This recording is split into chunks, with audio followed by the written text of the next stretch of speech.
Hey, it's Lomentini lit up, and I can finally say lit up.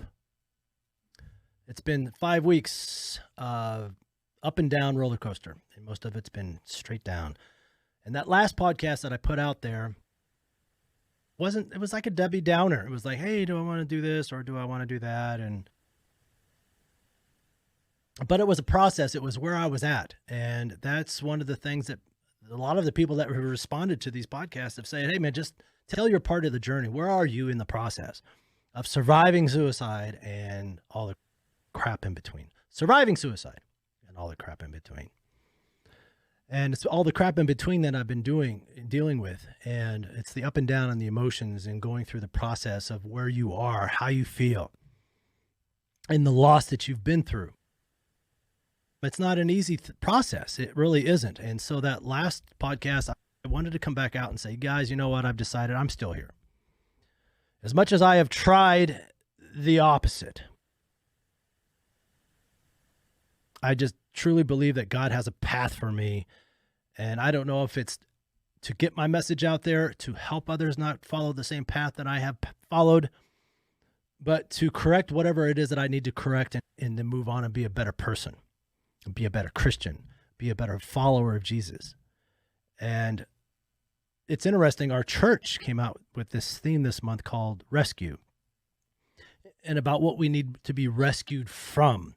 And Jesus dying on the cross was the ultimate rescue and opening the pathway for us as sinners to get to heaven.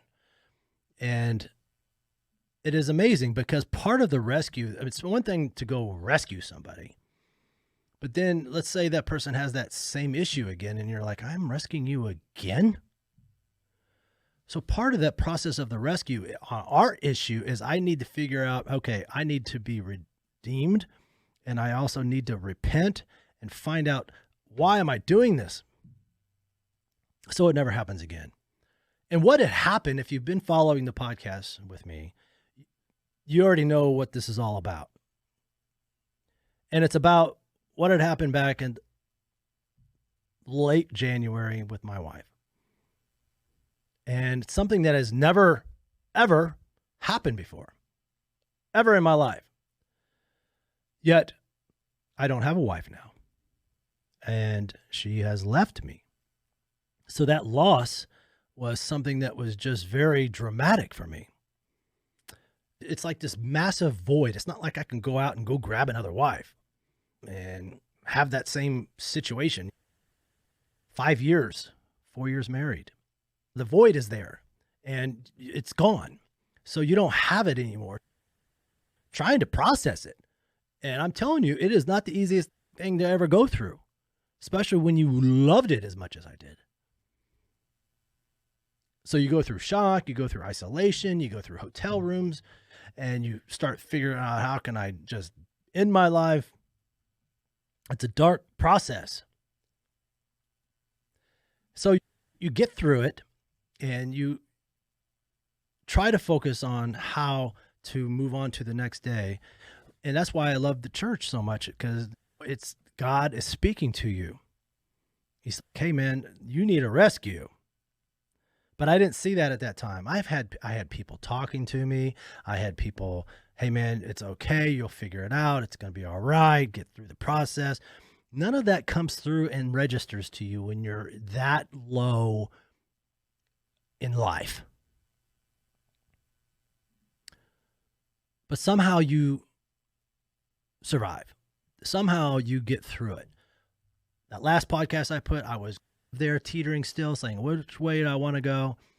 And through a lot of prayer, a lot of people reaching out, and then I went back to work. Finally went back to work last Friday and Saturday, and it was amazing. Being around people, all of my clients, I was busy all day Friday, all day Saturday. People just excited that you're still around. People that are excited to get their haircut. And isn't that interesting? There was a guy at the very end of the day. This is how God speaks to you. If you're listening, if you're paying attention. There was a guy at the end of the day that came in, and I was cleaning up, being done.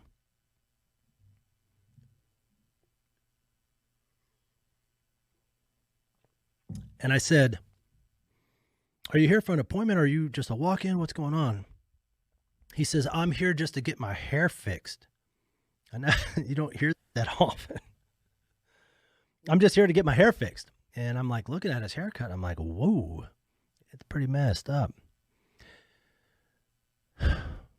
His barber that he normally goes to isn't there anymore. So he had to go to Scouts. And then he got his hair jacked up. So he came to us to get it fixed. That's a great example of a loss. It's not the same magnitude of my situation, but it's a great comparison. The guy that you go to or the gal that you go to get your hair cut all the time always knows how you like your hair done. You don't have to explain it. You just sit in the chair, you start your conversation as if you guys never missed each other. Get your hair cut, you move on. That person's gone. That's a big void. Now you got to scramble, try to find somebody else that you like, somebody else that's going to know how to cut your hair, someone else that you don't have to explain it to. And then you get your hair all jacked up. So that's just a little example of, man, that's a heck of a loss and something that you count on. And that's what I counted on in this relationship. I was like, God, I just never thought it would go away. But it did. And so that loss, it's not like I said earlier, I can't just go replace it.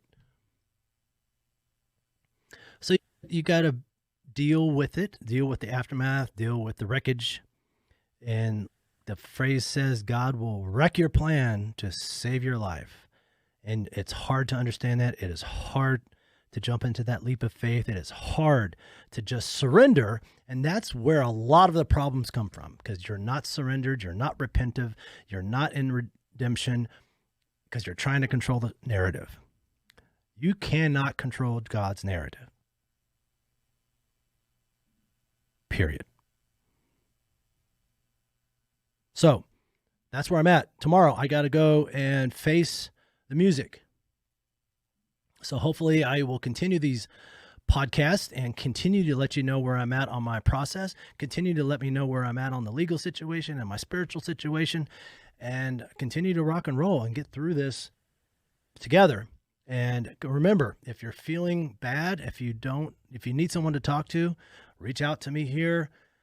Reach out to me, lomentini.com, 988 on your phone, 988 on your phone. There's someone to talk to if you're feeling depressed and need just someone to talk to, 988.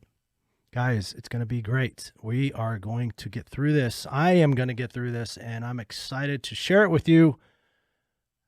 Thank you.